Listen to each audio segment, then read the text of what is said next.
ಪ್ರತಿಯೊಬ್ಬರ ಜೀವನದಲ್ಲೂ ಒಂದು ಪ್ರೇಮ ಕಥೆ ಇರುತ್ತೆ. ಹಾಯ್, ಎಲ್ಲರಿಗೂ ನನ್ನ ನಮಸ್ಕಾರ. ನನ್ನ ಹೆಸರು ಅಜಯ್ ಅಂತ. ನಾನು ಕನ್ನಡ ಸಿನಿಮಾಗಳಲ್ಲಿ 5 ವರ್ಷದಿಂದ ಕೆಲಸ ಮಾಡ್ತಾಯಿದ್ದೀನಿ. ಫಸ್ಟು ಅಸಿಸ್ಟೆಂಟ್ ಡೈರೆಕ್ಟ್ರಾಗಿ ಸೀತಾರಾಮ ಸೀರಿಯಲಲ್ಲಿ ವರ್ಕ್ ಮಾಡಿದ್ದೆ. ಅದಾದಮೇಲೆ ಮನಸ್ಸಲ್ಲೂ ಕೆಲವು ಲೈನ್ಸ್ಗಳು ಓಡ್ತಾ ಇರೋದು, ಕೆಲವು ಭಾವನೆಗಳು ಮೂಡ್ತಾ ಇರೋದು, ಅದೆಲ್ಲ ಒಂದು ಬರೆದಿಕ್ಕೊಂಡು ಏನಾರು ಮಾಡಬೇಕು ಅನ್ನೋಕ್ಕೋಸ್ಕರ ನಾನು ಸ್ಟಾರ್ಟ್ ಮಾಡಿದ್ದೆ ರೈಟಿಂಗು. ಸಾಹಿತ್ಯ ಬರೀಬೇಕಂತ ಅಂದ್ಕೊಂಡೆ. ಆಮೇಲೆ ಅದನ್ನ ಬರಿತಾ ತುಂಬ ಇದೇನಾರ ಒಂದು ಹೊರಗಡೆ ತರಲೇಬೇಕು ಅಂತ ಈ ಸಾಂಗ್ನ ಅವಾಗ ಮೀಟಾಗಿದ್ದೆ ನಾನು ಅಶೋಕ್ ರಾಜ್ ಅವ್ರನ್ನ. ಮೀಟಾಗಿ ಸರ್ ಈ ಥರ ಸಾಂಗ್ ಮಾಡಿದ್ದೀನಿ, ಇದನ್ನ ಮುಂದೆ ತರಬೇಕು ಅಂತ ಮೀಟ್ ಮಾಡಿಕೊಂಡು ಅವ್ರಿಗೆ ರೆಫರ್ ಮಾಡಿದೆ. ಸರ್ ಹೆಂಗೆ ಮಾಡೋದು ಏನು ಅಂತ, ಇದಕ್ಕೆಲ್ಲ ಸ್ವಲ್ಪ ಐಡಿಯಾಸ್ ಕೊಟ್ಟು ಸ್ವಲ್ಪ ಹೇಗೆ ಮಾಡ್ಬೋದು ಅಂತ ಪ್ಲ್ಯಾನಿಂಗ್ ಕೊಟ್ಟಿದ್ದು ನಮ್ಮ ಕ್ಯಾಮ್ರಾಮ್ಯಾನ್ ಅವರು. ಫಸ್ಟು ಅಜಯ್ ನಮ್ಮನ್ನು ಮೀಟ್ ಮಾಡಿದಾಗ ಲೈಕ್ ಸಾಂಗ್ ಫಸ್ಟ್ಲಿ ಮೇಯ್ನ್ ಇದ್ರದ್ದು ಕೋರ್ ಬಂದ್ಬಿಟ್ಟು ಸಾಂಗ್ ತುಂಬ ಇಂಪ್ರೆಸಿವ್ ಆಗಿತ್ತು. ಲೈಕ್ ಅಂದರೆ ಅವರು ಫಸ್ಟ್ ಥಾಟ್ ಇದ್ದಿದ್ದು ಬಂದು ಬ್ಯಾಂಗ್ಳೂರಲ್ಲಿ ಎಲ್ಲಾದರೂ ಶೂಟ್ ಮಾಡೋಣ, ಲೈಕ್ ಅಂದರೆ ಸ್ವಲ್ಪ ಎಕ್ಸ್ಪೆನ್ಸಸ್ ಜಾಸ್ತಿ ಆಗದೆ ಇರೋ ಥರ ನೋಡ್ಕೊಳ್ಳೋಣ ಅಂತ ಒಂದು ಐಡಿಯಾ ಇತ್ತು ಅವ್ರದ್ದು. ಆ್ಯಂಡ್ ಒನ್ಸ್ ನನ್ನ ಸಾಂಗ್ ಕೇಳಿದಾಗ ಗೈಡ್ ಮಾಡಿದೆ ನಾನು, ಇದು ಬ್ಯಾಂಗ್ಳೂರಲ್ಲಿ ಬಿಟ್ಟು ನಾವು ಬೇರೆಲ್ಲೇ ಶೂಟ್ ಮಾಡಿದ್ರು ತುಂಬ ಚೆನ್ನಾಗಿ ಬರುತ್ತೆ. ಬಿಕಾಸ್ ಇವಾಗ ನಾವೇನು ಮಂಗಳೂರಲ್ಲಿ ಶೂಟ್ ಮಾಡಿದ್ದೀವಿ, ಆ ನೇಟಿವಿಟಿಗೆ ಆ್ಯಪ್ಟ್ ಆಗಿದೆ ಸಾಂಗು.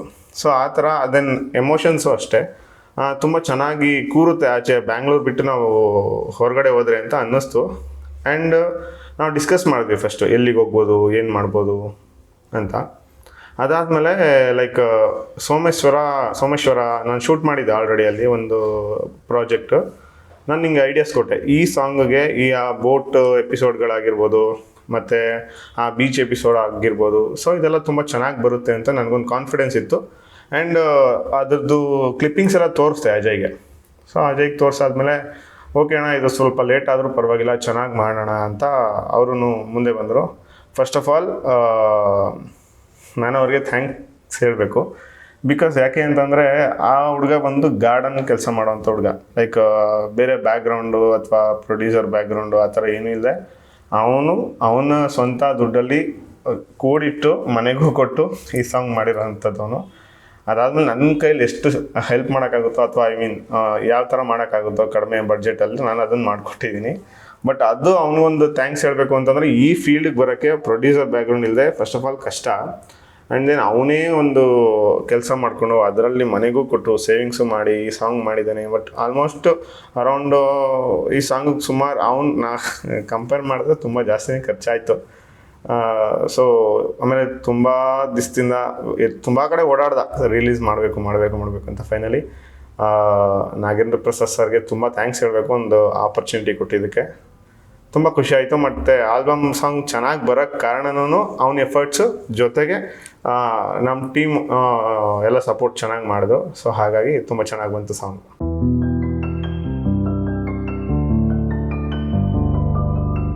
ಈ ಸಾಂಗು ಮಿಡಿಯುತ್ತಿದೆ. ಎಲ್ಲರ ಲೈಫಲ್ಲಿ ಬ್ರೇಕಪ್ ಆಗಿರುತ್ತೆ. ಬಟ್ ನನಗೆ ಈ ಸಾಂಗ್ ಹೆಂಗೆ ಸ್ಟಾರ್ಟಿಂಗ್ ನನಗೆ ಹನಿಗಳ ಸಾಲು ಹೆಂಗೆ ಸಿಕ್ತು ಅಂದರೆ, ಒಂದು ನಾನು ಜೂನಿಯರ್ ಆರ್ಟಿಸ್ಟಾಗಿ ಕೆಲಸ ಮಾಡ್ತಿದ್ದೆ. ಬಟ್ ಅದು ಎಲ್ಲ ಫುಲ್ ಲೊಕೇಶನ್ ಎಲ್ಲ ಫುಲ್ ಮಳೆ ಇತ್ತು ಅಂತ ಒಂದು ಶೆಡ್ಡಲ್ಲಿ ಕೂತಿದ್ದು ಎಲ್ಲರೂ. ಬಟ್ ಮಳೆ ಬರ್ತಾಯಿತ್ತು ಮತ್ತು ಆಪೋಸಿಟ್ ಎಲ್ಲ ಗರ್ಲ್ಸ್ಗಳೆಲ್ಲ ಕೂತ್ಕೊಂಡಿದ್ರು.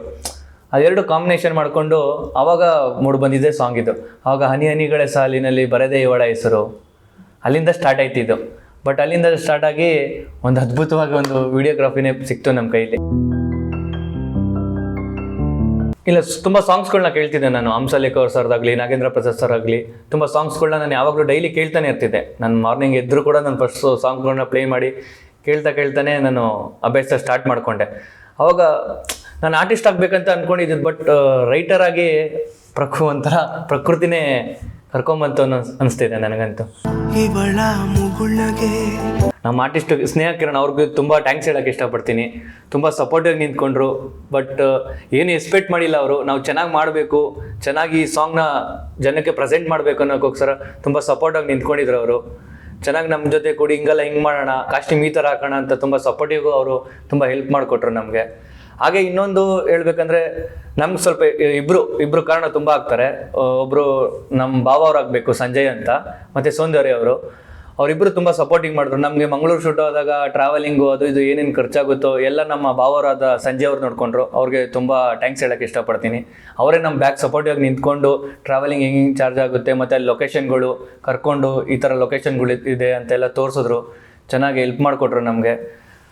ಆಮೇಲೆ ನಮಗೆ ತುಂಬ ಇನ್ನೂ ಅದ್ಭುತವಾಗಿ ಮೇಕಿಂಗಲ್ಲಿ ನನಗೆ ಅಂತೂ ತುಂಬ ಖುಷಿ ಆಯಿತು. ನಾವು ಅಂದ್ಕೊಂಡಿದ್ದೆ ಬೇರೆ, ಬಟ್ ನನ್ನ ಬಜೆಟ್ ಇದ್ದಿದ್ದು ಇಷ್ಟೇ, ಹಣ ಇಷ್ಟಿದೆ ಅಂತ ಮಾಡಿಕೊಟ್ಟು ನನಗೆ ಒಂಚೂರು ಇನ್ನು ಏನು ಎದುರುಬೇಡ ನಾನು ಇದ್ದೀನಿ ಅಂತ ನನಗೆ ಇನ್ನೊಂದು ಸಪೋರ್ಟಾಗಿ ನಿಂತಿದ್ದು ನಮ್ಮ ಅಶೋಕಣ್ಣವರು. ಕ್ಯಾಮ್ರಾ ಸಪೋರ್ಟಿಂಗ್ ತುಂಬ ಹೆಲ್ಪ್ ಮಾಡಿಕೊಟ್ರು, ತುಂಬ ಚೆನ್ನಾಗಿ ಮೇಕಿಂಗ್ ಮಾಡಿಕೊಟ್ರು ನಮಗೆ. ನಾವು ಹೇಳಿ ಶಾರ್ಟ್ಗಳಿದ್ರು ಅವರು ಎಕ್ಸ್ಟ್ರಾ ಶಾರ್ಟ್ಗಳನ್ನ ತೊಗೊಂಡ್ರು. ಈ ಥರ ಶಾರ್ಟ್ಗಳು ತೊಗೊಳ್ಳೋಣ, ಈ ಥರ ತೊಗೊಳ್ಳೋಣ ಅಂತ ಅಲ್ಲಿ ತುಂಬ ಹೆಲ್ಪ್ ಮಾಡಿಕೊಟ್ರು. ಅಂದರೆ ತುಂಬ ನಮ್ದೇನ ಹತ್ರ ಪ್ರಿಫರೆನ್ಸ್ ಆಗಬೇಕು ಅನ್ನೋದು ತುಂಬ. ಬಟ್ ನನಗೆ ಭಯ ಆಗ್ತಿತ್ತು ಫಸ್ಟ್ನೇ ಸಾಂಗ್ ಇದು ಹೇಗೆ ಮಾಡೋದು ನಾವು. ಅಂದರೆ ಪ್ರಿಪ್ರೇಷನ್ಸ್ ಅಂತ ಏನಿಲ್ಲ, ಕ್ಲಿಯರ್ ಪಿಕ್ಚರ್ ಇತ್ತು. ಅಂದರೆ ಚೆನ್ನಾಗಿ ತೆಗಿಬೇಕು ಅನ್ನೋದೊಂದು ಕ್ಲಿಯರ್ ಪಿಕ್ಚರ್ ಇತ್ತು. ಮತ್ತು 2 ದಿವಸ ನಮಗೆ ಟೈಮ್ ಇದ್ದಿದ್ದು 2 ಡೇಸು. ಅದ್ರಲ್ಲಿ ನಾವು ಚೆನ್ನಾಗಿ ತೆಗಿಬೇಕು ಅನ್ನೋದೊಂದು ಥಾಟ್ ಇತ್ತು. ಲೈಕ್ ಒಂದು ಬ್ಯೂಟಿಫುಲ್ ಫ್ರೇಮ್ ಫಸ್ಟ್ ಸೆಟ್ ಮಾಡ್ಕೊತಿದ್ವಿ ನಾವು. ಲೈಕ್ ಈ ಬ್ಲಾಕಿಂಗ್ ಸೆಟ್ ಮಾಡ್ಕೊತಿದ್ವಿ. ಆ ಬ್ಲಾಕಿಂಗ್ಗೆ ನಮ್ಮ ಸಾಂಗ್ಗೆ ಏನು ಸೂಟ್ ಆಗುತ್ತೆ. ಫಾರ್ ಎಕ್ಸಾಂಪಲ್ ಒಂದು ಬೋಟ್ ಒಳಗಡೆ ಮೇಲ್ಗಡೆ ಅಲ್ಲಿ ಬೋಟ್ ಓಡಿಸೋರು ಇರ್ತಾರಲ್ಲ, ಅಲ್ಲಿ ಒಂದು ಎಪಿಸೋಡ್ ಪ್ಲ್ಯಾನ್ ಮಾಡೋದು ಅದು ಚೆನ್ನಾಗಿತ್ತಲ್ಲ. ಇದು ಬ್ಲಾಕಿಂಗು ಅಲ್ಲಿ ಏನು ಮಾಡ್ಬೋದು, ಬಿಫೋರ್ ಆಫ್ಟರ್. ಅಂದರೆ ಬಿಫೋರ್ ಅಂತಂದರೆ ಒಂದೇ ಬ್ಲಾಕಿಂಗಲ್ಲಿ ಅವಳು ಇರ್ತಾಳೆ, ಆವಾಗ ಒಂದು ಫ್ರೇಮ್ ತೊಗೊಳ್ಳೋಣ, ಇರಲ್ಲ ಆವಾಗ ಒಂದು ಫ್ರೇಮ್ ತೊಗೊಳ್ಳೋಣ. ಲೈಕ್ ಅಂದರೆ on spot preparations. But song clear ಕಟ್ಟಾಗಿ ಇದಿದ್ದು ಬರಬೇಕು ಅನ್ನೋದು ಗೊತ್ತಿತ್ತು. ಯಾಕೆಂದರೆ ಬ್ಯಾಂಗ್ಳೂರಿಂದ ನಾವು ಅದು ಏನದು ತಗೊಂಬಂದಿದ್ದಲ್ಲ ಪ್ರಾಣಿಗಳು, ಏನಂತದೆ ಆಮ್ಸ್ಟಾರ್ ಮತ್ತು ಪ್ಯಾರೆಟ್ಸ್ ಎಲ್ಲ ಬ್ಯಾಂಗ್ಳೂರಿಂದ ತೊಗೊಂಡೋಗಿದ್ವಿ. ಲೈಕ್ ಅಂದರೆ ಪ್ರಾಪರ್ ಪ್ಲಾನಿಂಗ್ ಇತ್ತು ಇದನ್ನೆಲ್ಲ ಯೂಸ್ ಮಾಡಬೇಕು ಅನ್ನೋದು. ಬಟ್ ಅದೇ ಎಲ್ಲಿ ಯಾವ ಬ್ಲಾಕಿಂಗ್ ಅನ್ನೋದು ಗೊತ್ತಿರಲಿಲ್ಲ. ಬಿಕಾಸ್ ನಾವು ಫಸ್ಟೇ ಲೊಕೇಶನ್ ನೋಡದೇ ಇರೋದ್ರಿಂದ ಆ ಲೊಕೇಶನ್ಗೆ ಹೋಗಿ ಒಂದು ಸರಿ ಬ್ಲಾಕ್ ಸೆಟ್ ಆದಮೇಲೆ ಇದನ್ನು ಇಲ್ಲಿ ಮಾಡೋಣ ಅನ್ನೋದು ಪ್ರಿಪೇರ್ ಮಾಡ್ಕೊಂಡ್ವಿ. ನಾಗೇಂದ್ರ ಪ್ರಸಾದ್ ಸರ್ನ ಮೀಟ್ ಮಾಡಿದೆ ನಾನು. ಸಾಂಗ್ನ ನೋಡಿದ್ರು, ಫುಲ್ಲು ಚೆನ್ನಾಗಿದೆ ಅಂತ ಹೇಳಿದ್ರು. ಮತ್ತು ರೈಟಿಂಗ್ ಬಗ್ಗೆನೂ ಹೇಳಿದ್ರು. ಬರೀತಾ ನಿಮ್ಗೆ ಇನ್ನೂ ತಿಳಿಯುತ್ತೆ, ಚೆನ್ನಾಗಿ ಮಾಡಿದ್ದೀರ ಅಂತ ತುಂಬ ಅಪ್ರಿಷಿಯೇಟ್ ಮಾಡಿದ್ರು. ಮತ್ತು ಅವ್ರ ಚಾನಲಲ್ಲಿ ಒಂದು ಅವಕಾಶ ಕೊಟ್ಟರು, ರಿಲೀಸ್ ಮಾಡಿಕೊಟ್ರು. ತುಂಬ ಖುಷಿ ಆಗುತ್ತೆ. ಅವ್ರಿಗೆ ತುಂಬ ಧನ್ಯವಾದ ಹೇಳೋಕ್ಕೆ ಇಷ್ಟಪಡ್ತೀನಿ. ಹಾಗೆ ಸರ್ರಿಂದ ಏನು ಕಲ್ತಿಂದ್ರೆ ಬರೀಬೇಕು, ಯಾವುದೇ ಇದ್ರೂ ತಿಳ್ಕೊಬೇಕು, ಬರೀಬೇಕು. ಮತ್ತು ತುಂಬ ಸಪೋರ್ಟ್ ಮಾಡಿದ್ರು. ನಾನು ತುಂಬ ಚಾನಲ್ ಕಡೆ ತುಂಬ ಓಡಾಡಿದೆ, ಬಟ್ ಇವರು ಒಂದು ಒಳ್ಳೆ ಪ್ಲೇಸ್ ಮಾಡಿಕೊಟ್ರು ನನಗೆ ಅದು ತುಂಬ ಖುಷಿ ಆಗುತ್ತೆ. ನಮ್ಮ ಮ್ಯೂಸಿಕ್ ಡೈರೆಕ್ಟರ್ ಪವನ್ ಪಾರ್ಥ ಅಂತ. ಬಟ್ ನನಗೆ ರಿಲೀಸ್ ನಾನು ಬರ್ದಾದ್ಮೇಲೆ ನಾನು ಇದನ್ನ ಹೆಂಗೆ ಮುಂದೆ ತರಬೇಕು ಮತ್ತು ಕಲೆಕ್ಷನ್ನು ಮಾಡಬೇಕು. ನನಗೆ ಫಸ್ಟ್ ಟೈಮ್ ಬರೆದಿದ್ದೀನಿ, ಬಟ್ ಕಲೆಕ್ಷನ್ ಯಾರೂ ಗೈಡ್ ಇರಲಿಲ್ಲ ಇದು ಹಿಂಗೆ ಮಾಡಬೇಕು ಅಂತ. ಅವ್ರು ಪವನ್ ಪಾರ್ಥ ಅವ್ರು ಸಿಕ್ಕರು ನನಗೆ.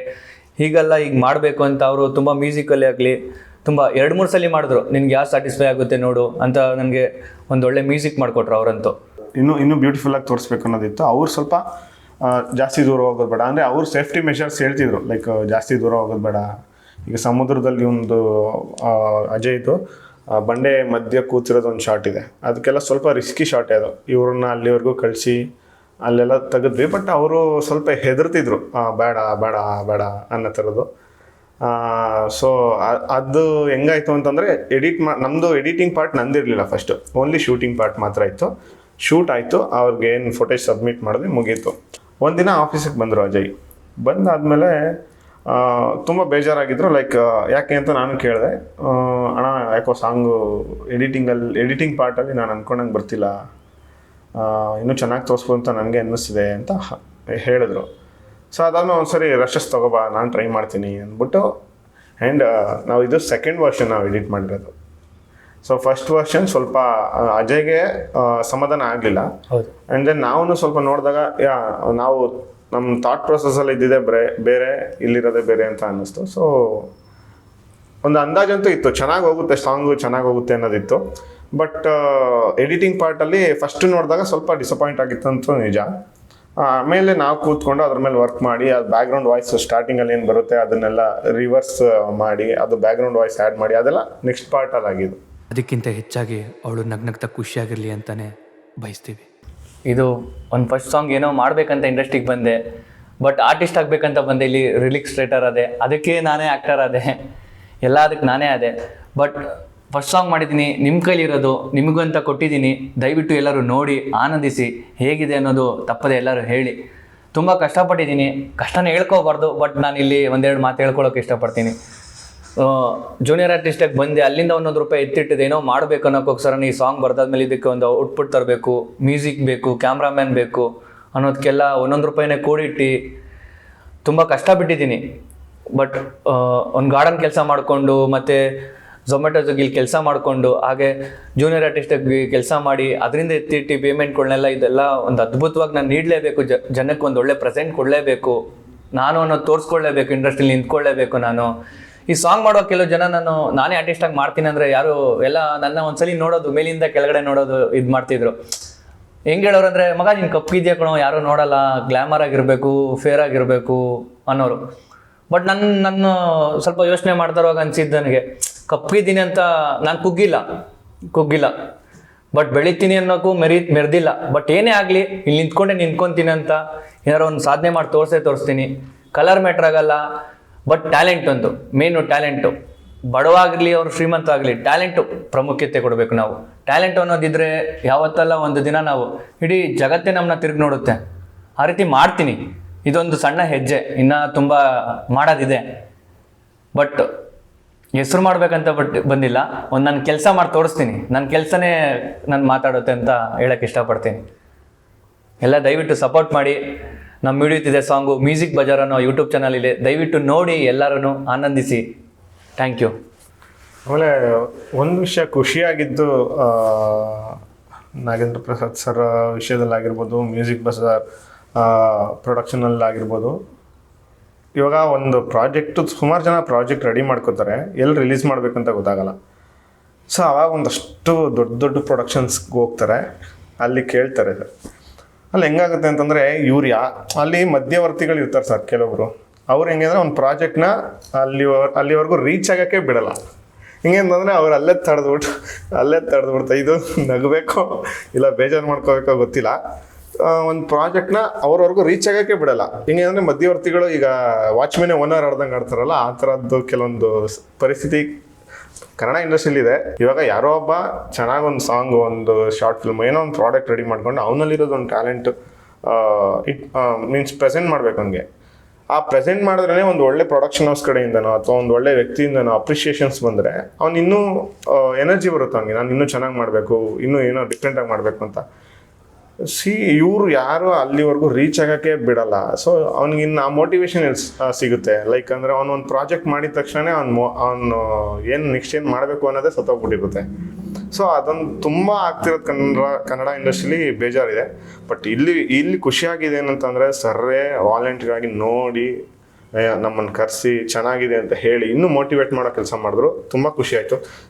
ಸರ್ ಅಂತ ದೊಡ್ಡ ವ್ಯಕ್ತಿಗಳು ನಮಗೆ ಅಪ್ರಿಷಿಯೇಟ್ ಮಾಡಿದ್ರೆ ನಮಗೂ ಒಂದು ಲೈಫಲ್ಲಿ ಸ್ಪಾರ್ಕ್ ಅನ್ನೋದು ಬಂದು ಇನ್ನೂ ಚೆನ್ನಾಗಿ ಮಾಡಬೇಕು ಅಂತ ಅನ್ಸೋದು. ಸೊ ಆ ಒಂದು ವಿಚಾರಕ್ಕೆ ಸರ್ಗಾಗಲಿ ಮ್ಯೂಸಿಕ್ ಬಜಾರ್ ಚಾನಲ್ಗಾಗಲಿ ನನ್ನ ಕಡೆಯಿಂದ ದೊಡ್ಡ ಥ್ಯಾಂಕ್ಸ್. ಆಮೇಲೆ ಇಲ್ಲಿ ಸಪೋರ್ಟ್ ಸಿಕ್ಕಿದ್ದು ನೋಡಿ ನಮಗೆ ತುಂಬ ಖುಷಿ ಆಯಿತು. ಆ್ಯಂಡ್ ಯಾರೇ ಹೊಸಬ್ರು ಹಳಬ್ರು ಯಾರೇ ಏನೇ ಒಂದು ಪ್ರಾಜೆಕ್ಟ್ ಮಾಡಿ ಎಲ್ಲೋ ಸೆಲ್ ಮಾಡಬೇಕು, ಎಲ್ಲೋ ಒಂದು ಒಳ್ಳೆ ಪ್ಲ್ಯಾಟ್ಫಾರ್ಮಲ್ಲಿ ರಿಲೀಸ್ ಮಾಡಬೇಕು ಅಂತ ಅಂದರೆ ದಯವಿಟ್ಟು ಮ್ಯೂಸಿಕ್ ಬಜಾರ್ಗೆ ಬನ್ನಿ. ಸರ್ ತುಂಬ ಚೆನ್ನಾಗಿ ಪ್ರೋತ್ಸಾಹ ಮಾಡ್ತಾರೆ, ತುಂಬ ಚೆನ್ನಾಗಿ ನಿಮ್ಮನ್ನು ಪುಷ್ ಮಾಡ್ತಾರೆ ಒಳ್ಳೆ ಕಡೆಗೆ. ಬನ್ನಿ ದಯವಿಟ್ಟು, ಅಷ್ಟೇ ನಾನು ಕೇಳಿದೆ.